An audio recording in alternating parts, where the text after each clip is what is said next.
Hello guys, welcome back to YouTube channel Study Corner. இப்போ என்ன பார்க்க போகிறோம்னா 7th ஸ்டாண்டர்டில் இடைக்கால இந்திய வரலாற்று ஆதாரங்கள். இதில் என்ன பார்க்க போகிறோம்னா முக்கியமாக இடைக்கால இந்தியாவின் வரலாற்று சான்றுகளை அறிந்து கொள்ளுதல், கோவில்கள், மசூதிகள், கல்லறைகள், அரண்மனைகள், கோட்டைகள், இலக்கியங்கள், பொறிப்புகள், நாணயங்கள், அரேபிய துருக்கிய பயணிகளின் பயண நூல்கள். இப்போ ஃபாரினர்ஸ்லாம் வந்திருப்பாங்களே அவங்களோட நூல்கள், அப்புறம் அரசரோட பேராணைகள், கல்வெட்டுக்கள், அவர்கள் வெளியிட்ட நாணயங்கள், இதெல்லாம் பற்றி நம்ம பார்க்க போகிறோம். ஓகேவா? இந்திய வரலாற்றில் மொத்தம் நம்ம என்னென்னா 700 to 1700 பிரிப்போம். ஓகேவா? இடைக்காலத்தை அதை 700 to 1200, 1200 to 1700 வரையிலான காலப்பகுதியில் முறையே தொடக்க இடைக்காலம் 700 to 1200, 1200 to 1700 பின் இடைக்காலம் அப்படின்னு ரெண்டாக பிரிக்கிறாங்க. ஓகேவா?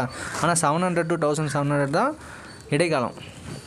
700 to 1200 ஃபஸ்ட்டு தொடக்க இடைக்காலம், 1200 to 1700 பின் இடைக்காலம். ஓகேவா? இடைக்கால இந்திய வரலாற்றை கற்கும் அறிஞர்களுக்கு நல்வாய்ப்பாக அதிக எண்ணிக்கையிலான பல்வகைப்பட்ட சான்றுகள் கிடைக்கப்படுகின்றன. ஏன்னா நிறைய சான்றுகள் இருக்குது, நிறைய நூல்கள், நிறைய செப்பேடுகள், நிறைய நாணயங்கள் எல்லாமே கிடைச்சிருக்கு. கல்வெட்டுகள், செப்பு பட்டயங்கள், நினைவு சின்னங்கள், நாணயங்கள் ஆகியவை அதிக செய்திகளை வழங்குகின்றன. டேரெக்டாக இது வரலாம். அவுரங்கசீப் இருக்கார்ல, அவுரங்கசீப்போட அவைக்கள புலவர் காஃபி கான். ஓகேவா? அவர் என்ன சொல்லியிருக்காருன்னா, அவங்க அவையில் இருக்கிற புலவர் எப்படி இருக்குன்றதுக்கு ஒரு டெஃபினேஷன் கொடுத்துருக்காரு. விசுவாசம் உள்ளவராக இருத்தல், லாப நோக்கமின்மை, ஆபத்துக்கு அஞ்சாமை, ஒருதலை பட்சமாக இருத்தல், விருப்பு வெறுப்பின்றி இருத்தல், நண்பருக்கு அந்நியருக்கும் இடையே வேற்றுமை பாராமை, நேர்மையுடன் எழுதுதல் ஆகியவை வரலாற்று ஆசிரியரின் கடமைகள் என அவர் டெஃபினேஷன் கொடுத்துருக்காரு. ஓகேவா? இதில் என்ன கேட்பாங்கன்னா, இது சொன்னது யாருன்னு கேட்பாங்க. மேக்ஸிமம் அவ்வளோ லைன்த்தெலாம் கொடுத்து கேட்க வாய்ப்பு இல்லை. அவுரங்கசீப்போட அவைக்கள புலவர் யாருன்னு கேட்க வாய்ப்பு இருக்கும். காஃபி கான். சான்றுகள் ரெண்டாக பிரிக்கிறாங்க. முதல்நிலை சான்று, இரண்டாம் நிலை சான்றுகள். முதல்நிலை சான்று என்னென்னா ஜஸ்ட்டு அங்கே கிடைச்ச இது மட்டும்தான், அவங்க வச்சுட்டு போன காயின்ஸு, அதான் பொறிப்புகள், கல்வெட்டுகள், நினைவு சின்னங்கள், நாணயங்கள் ஆகியவையும் அவற்றிலிருந்து பெறுகின்ற செய்திகளும். இரண்டாம் நிலை சான்றுகளான இலக்கியங்கள், காலவரிசைகள், நிகழ்வு பகுதிகள், பணக்குறிப்புகள், வாழ்க்கை வரலாற்று நூல்கள், சுயசரிதைகள் ஆகியன இரண்டாம் நிலை சான்றுகளாகும். ஓகேவா?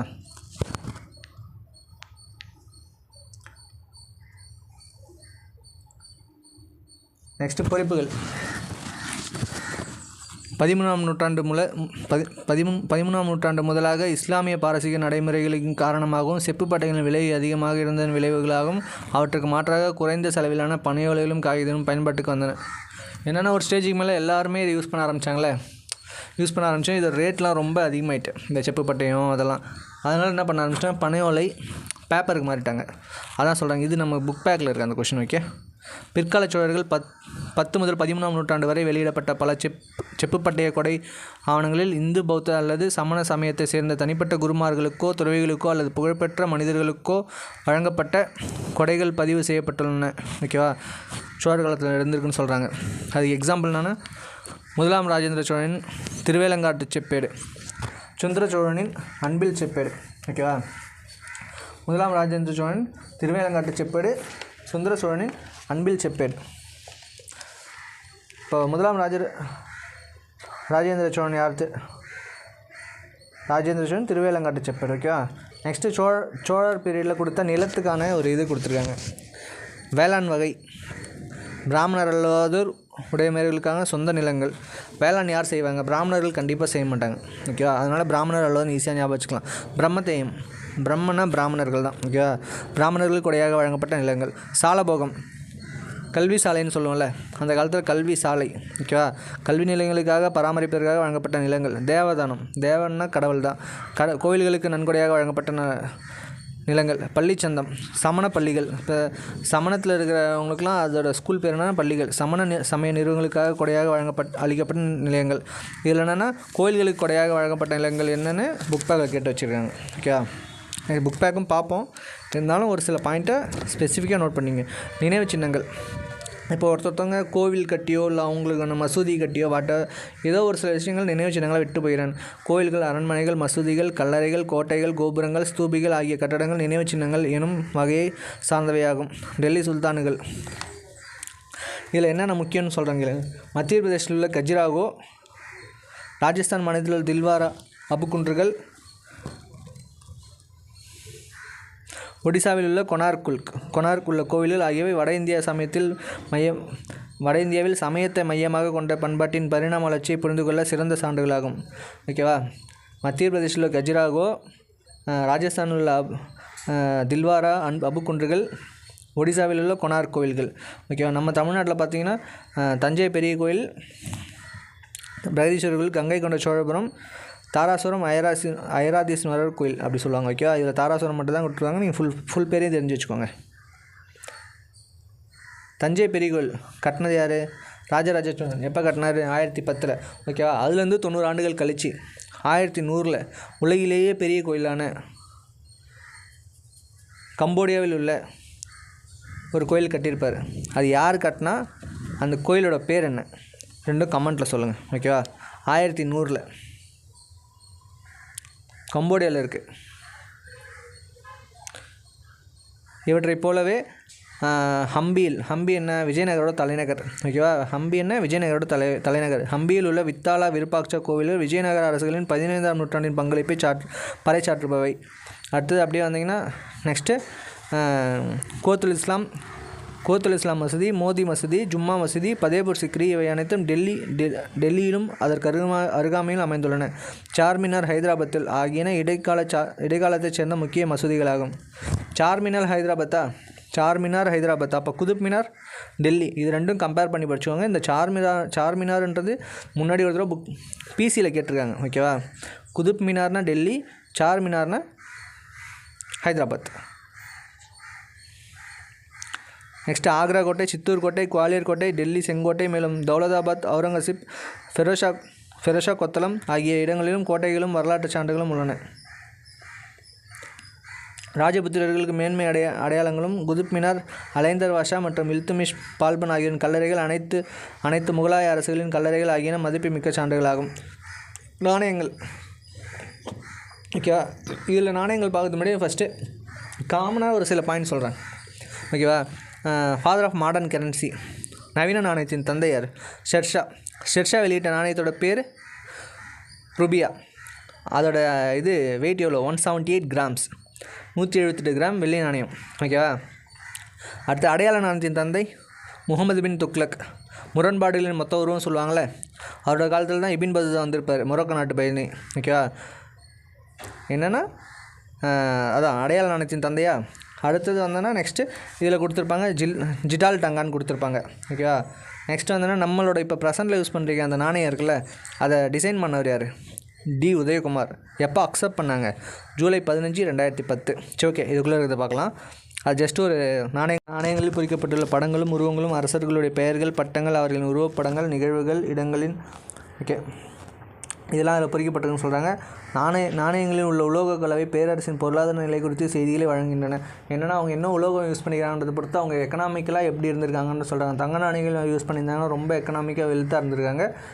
வெள்ளி நாணயம்னா ஓரளவுக்கு எக்கனாமிக்காக, செப்பு நாணயம்னா அந்த நிர்வாகமே கொஞ்சம் கஷ்டத்தில் தான் இருந்திருக்குன்னு அர்த்தம். ஓகே. முகமது கோரி என்ன பண்ணியிருக்காங்கன்னா தன்னோட தங்க நாணயத்தில் பெண் தெய்வமான லட்சுமியின் வடிவத்தை பதித்து தனது பெயரையும் அதில் டினோட் பண்ணியிருக்காரு. ஓகேவா.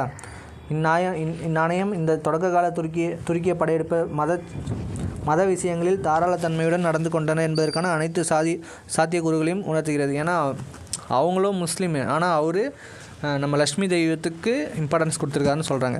டெல்லி சுல்தான்களின் காலகட்டத்தை அறிந்து கொள்ள ஜிட்டால் என்னும் செப்பு நாணயங்கள் பயன்படுகின்றன. இல்துமிஷ் அறிமுகம் செய்த டங்கா எனப்படும் வெள்ளி நாணயங்கள், அலாவுதீன் கில்ஜியின் தங்க நாணயங்கள், முகமது பின் துக்ளக்கின் செப்பு நாணயங்கள் போன்றவை நாணயங்கள் பரவலான பயன்பாட்டில் இருந்தமையும் நாட்டின் பொருளாதார வளம் அல்லது நலிவு ஆகியவற்றை சுட்டுவதமாக அமைந்துள்ளன. ஒரு ஜிட்டால் 3.6 வெள்ளி குன்றுகள். ஒரு டங்கா 48 ஜிட்டால். நெக்ஸ்ட்டு சமய இலக்கியங்கள். தொடக்கத்தில் தென்னிந்தியாவிலும் பின்னர் வட இந்தியாவிலும் தோன்றிய பக்தி இலக்கியங்களின் வளர்ச்சிக்கு வழியமைத்தன. சோழர் காலத்தில் பக்தி இலக்கியம் காலம் சொல்லுவாங்க. ஓகேவா. இதில் என்னென்னா முக்கியமாக 2 கொடுத்துருப்பாங்க. 12 ஆழ்வார்கள், 63 நாயன்மார்கள். 12 ஆழ்வார்கள் எழுதணும்னா 4000 திவ்ய பிரபந்தம். 63 நாயன்மார்கள் எழுதணும்னா தேவாரம். அதை தொகுத்தவர் 12 நாயன்மார்கள் எழுதின 4000 திவ்ய பிரபந்தத்தை தொகுத்தவர் நாதமுனி. 63 நாயன்மார்கள் எழுதின தேவாரத்தை தொகுத்தவர் நம்பியாண்டார் நம்பி. இப்போ புக்குக்குள்ளே படித்து காட்டுறேன் பாருங்கள். ராமாயணத்தில் எழுதுவர் கம்பர். சேக்கிழாரின் பெரிய புராணம். 12 ஆழ்வார்களால் இயற்றப்பட்ட நாதமுனியால் தொகுக்கப்பட்ட 4000 திவ்ய பிரபந்தம். அப்பர் சம்பந்தர் சுந்தரர் ஆகியோரால் இயற்றப்பட்டு நம்பியாண்ட நம்பியால் தொகுக்கப்பட்ட தேவாரம். மாணிக்கவாசகரின் திருவாசகம்.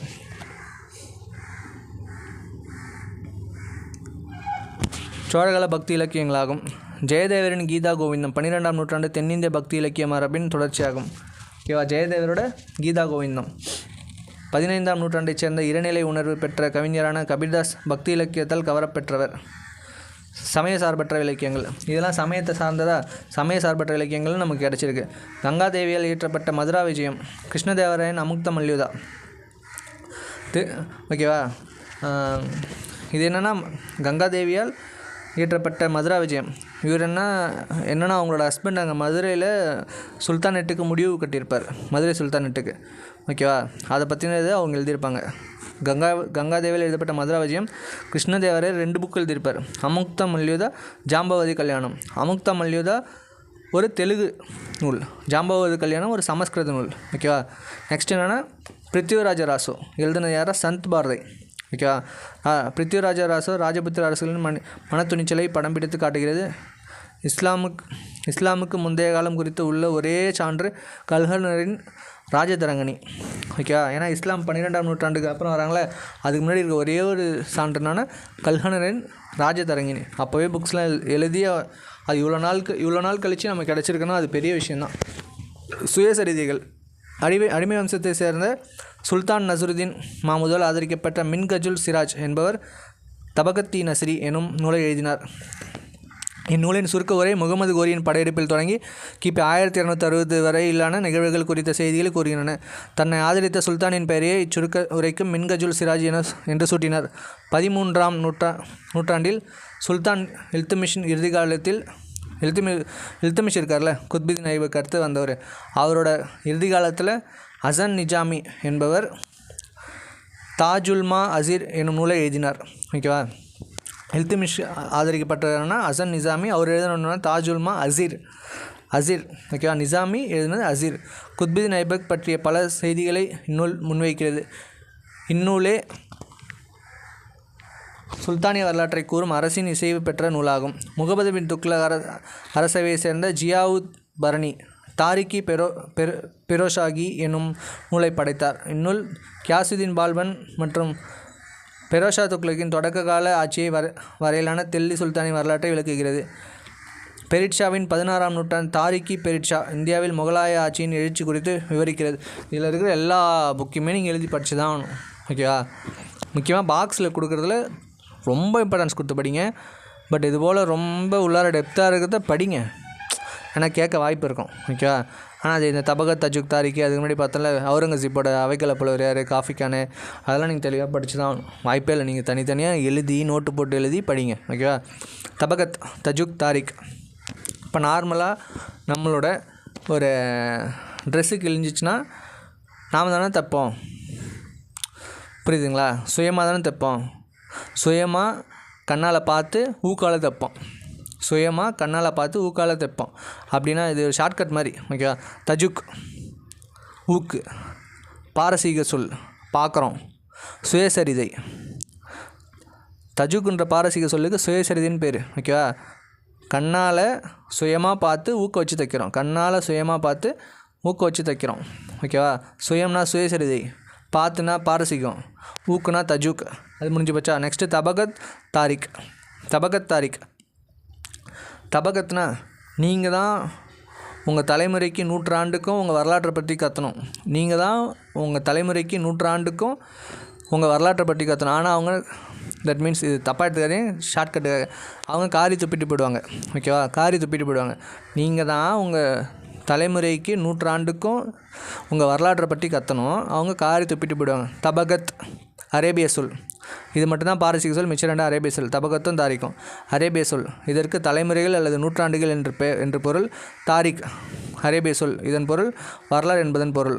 உங்களுக்கு புரியுதுங்களா? நீங்கள் தான் தலைமுறைக்கும் 100 ஆண்டுக்கும் உங்கள் உங்களை இதை பற்றி கற்றுட்டு இருக்கணும். ஓகேவா? தலைமுறைக்கு நூற்றாண்டுக்கும் கற்றுட்டு இருக்கணும். எதை பற்றி கற்றுவீங்கன்னா வரலாற்றை பற்றி கற்றுவீங்க. அவங்க அது காரி துப்பிடுவாங்க. தாரிக். 19ஆம் நூற்றாண்டின் பாபரின் பாபர்நாமா, அபுல் பாசிலின் ஐனி அக்பர்நாமா ஆகிய நூல்கள் இவ்விரு பேரரசுகள் குறித்து முழுமையான விவரங்களை எடுத்துரைக்கின்றன. 17ஆம் நூற்றாண்டில் தனது வாழ்க்கை நினைவுகளான ஜஹாங்கீர் தசுக்கி ஜஹாங்கீர் இப்போ சொன்னா சுயசரிதினா தசுக் வந்துச்சா பாரசீக பார்த்து ஊக்கு வச்சு குத்துவாங்க. ஓகேவா? அக்காலகட்ட வரலாற்றின் மீது அதிக வெளிச்சத்தை பாய்ச்சுகிறது. பேரரசுகளின் எழுச்சியுள்ள சுயசரிதை நூல்கள் நிசாமுதீன் அகமது என்பவரால் தபகத்தி அக்பரி எனும் நூல் எழுதப்பட்டது. மொத்தம் அக்பரை பற்றி 3 நூல். ஓகேவா? அபுல் பாசலோட ஐனி அக்பர்நாமா, நிஜாமுதீன் அகமது என்பவரால் எழுதப்பட்ட தபகத்தி அக்பரி. ஓகேவா? நெக்ஸ்ட்டு இதை போன்று பதானி எழுதிய மற்றொரு நூலான தாரிக்கி பதானியின் வரலாறு மிகச்சிறந்த நூலாகும். அது 1595 வெளியிடப்பட்ட நூலாகும். நெக்ஸ்ட்டு பயணிகளோட பயண நூல்கள். இப்போது ஃபஸ்ட்டு நம்ம என்ன பார்த்தோம்? செப்பேடுகள் பார்த்தோம். நெக்ஸ்ட்டு நாணயங்கள் பார்த்தோம், நூட்கள் பார்த்தோம். இப்போ இது ஃபாரினர்ஸ் வந்திருப்பாங்கள்ல, அவங்களோட நூட்கள். ஓகேவா? வெனிஸ் நகரைச் சேர்ந்த பயணி மார்க்கோ போலோ வருகை புரிந்தார். அவர் தமிழகத்தில் காயல், இன்றைய தூத்துக்குடி மாவட்டத்தில் எனும் ஊருக்கு 2 முறை வந்துள்ளார். அக்காலத்தில் காயல் துறைமுகம் அரேபியாவிலிருந்து சீனாவிலிருந்து வந்த கப்பல்களால் நிரம்பியிருந்த துறைமுகப்பட்டினமாகும். சீனாவிலிருந்து தாம் கப்பலில் வந்ததாய் மார்க்கோ போலோ நம்மிடம் கூறுகிறார். அரேபியாவிலிருந்து பாரசீகத்திலிருந்தும் ஆயிரக்கணக்கில் குதிரைகள் தென்னிந்தியாவில் கடல் வழியாக இறக்குமதி செய்யப்பட்டதாக மார்க்கோ போலோ குறிப்பிடுகிறார். ஓகேவா? மார்க்கோ போலோ எங்கே வந்திருக்காரு? பாண்டிய நாட்டு காயலுக்கு வந்திருக்காரு. ஓகேவா? மற்றும் கஜினி முகமதின் ஒரு படையெடுப்பின் போது அவருடன் அல்பருனி 11ஆம் நூற்றாண்டு இந்தியாவிற்கு வந்து இங்கு 10 ஆண்டுகள் தங்கியிருந்தார். கஜினி முகமதின் சோமநாதபுரம் படையெடுப்பு குறித்த துல்லியமான தகவல்கள் இவர் கொடுத்ததாகும். சோமநாதபுரம் படையெடுப்பு பற்றி நம்ம படிச்சிருப்போம். அதை நம்ம யார் மூலயமா தெரிஞ்சுன்னா அல்பருனி எழுதின நூல் மூலயமா தெரிஞ்சுக்கிறோம். அவர் எழுதின நூல்னா தாக்யூ-இ-ஹிந்த் என்ற தனது நூலின் இந்தியாவின் நிலைகளையும் அறிவு முறையினையும் சமூக விதிகளையும் மதத்தையும் குறித்து விவாதித்துள்ளார். அரேபியாவில் பிறந்த மொரோக்கோ நாட்டு அறிஞரான இபின் பதுதா 14ஆம் நூற்றாண்டு மொரோக்கோவிலிருந்து புறப்பட்டு எகிப்தை கடந்து மத்திய ஆசியா வழியாக இந்தியா வந்தடைந்தார். அவருடைய பயண நூலான ரிக்லா அவர் பயணம் செய்த நாடுகளையும் மக்களையும் பற்றிய விவரங்களை கொண்டுள்ளது. ஓகேவா? அவருடைய கருத்தின்படி எகிப்தே செல்வம் கொழித்த நாடாகும். ஏனெனில் மேற்கத்திய நாடுகளான இந்தியாவின் வணிகம் முழுவதும் எகிப்தின் வழியாகவே நடைபெற்றது. இந்தியாவின் சாதி குறித்தும் சதி உடன்கட்டை ஏறுதல் பற்றியும் கூறியுள்ளார். வெளிநாட்டு துறைமுகங்கள் இந்திய வணிகர்கள் விறுவிறுப்பான வணிகங்களை குறித்து கடலில் காணப்பட்ட இந்திய கப்பல்கள் பற்றியும் இதில் வேறு எதுவுமே இல்லை.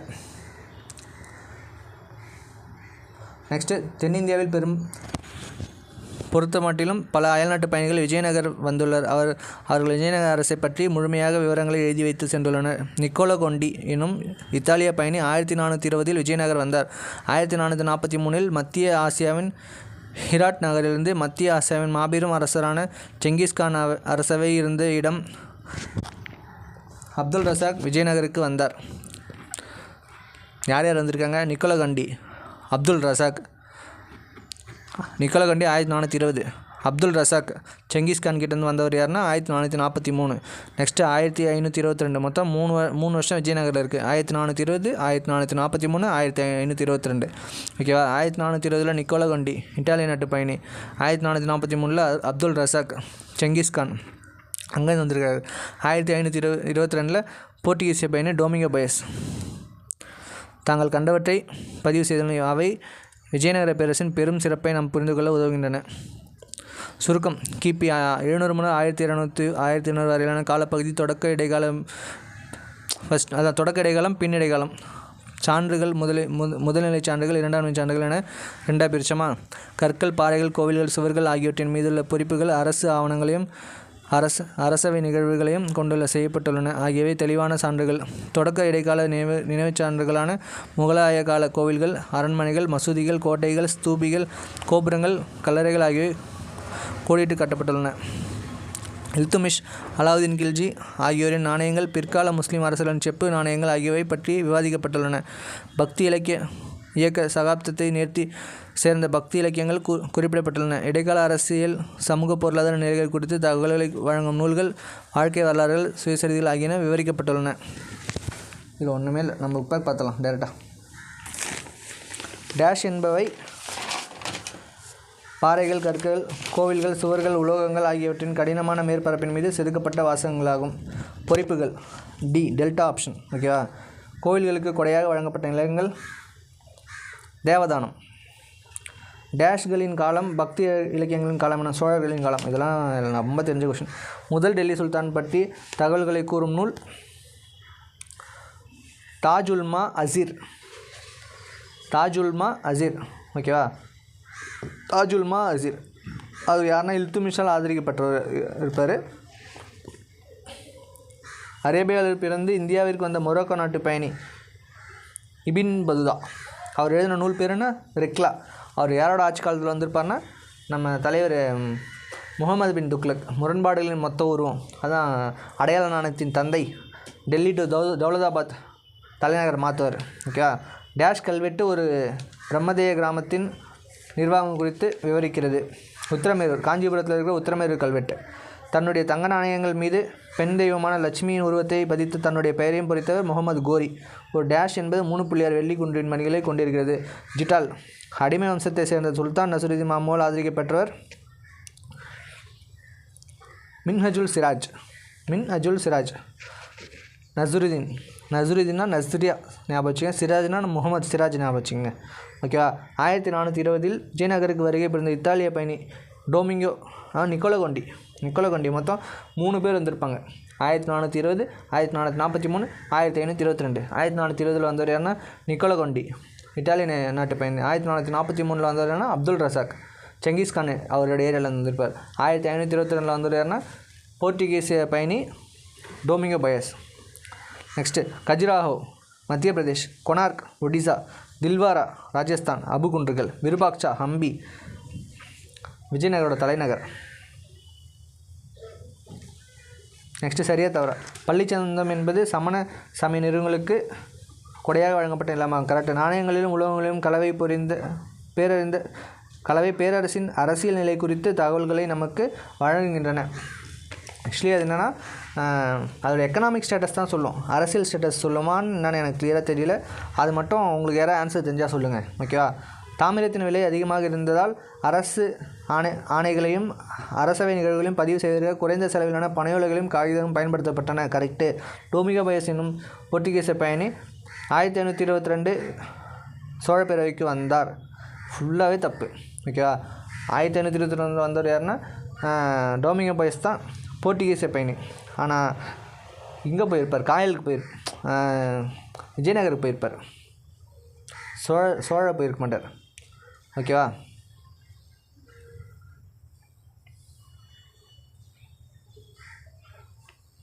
முகமது கோரி தனது தங்க நாணயங்களின் பெண் தெய்வமான லட்சுமியின் உருவத்தை பதித்தார்.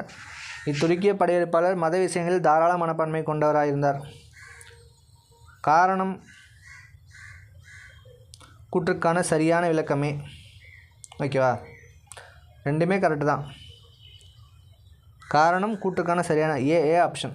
Mathura Vijayam, Gangadevi correct. Abul Fazl, Ain-i Akbari correct. Ibn Battuta Tahqiq i Hind இது தப்பு. அமுக்த மல்யுதா கிருஷ்ணதேவராயர். ஓகேவா. தாக்யூத் ஹி ஹிந்துன்னு யாருன்னா அந்த ஒரு படையெடுப்பாளர் முகமது கோரி கூட அபுல் பாசில் யாரோ ஒருத்தவங்க வந்திருப்பாங்க, அவங்க தான் ஆன்சராக இருப்பாங்க. சி ஆப்ஷன் தப்பு. ஓகேவா.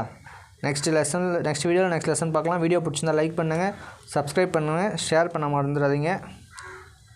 Thank you for your support.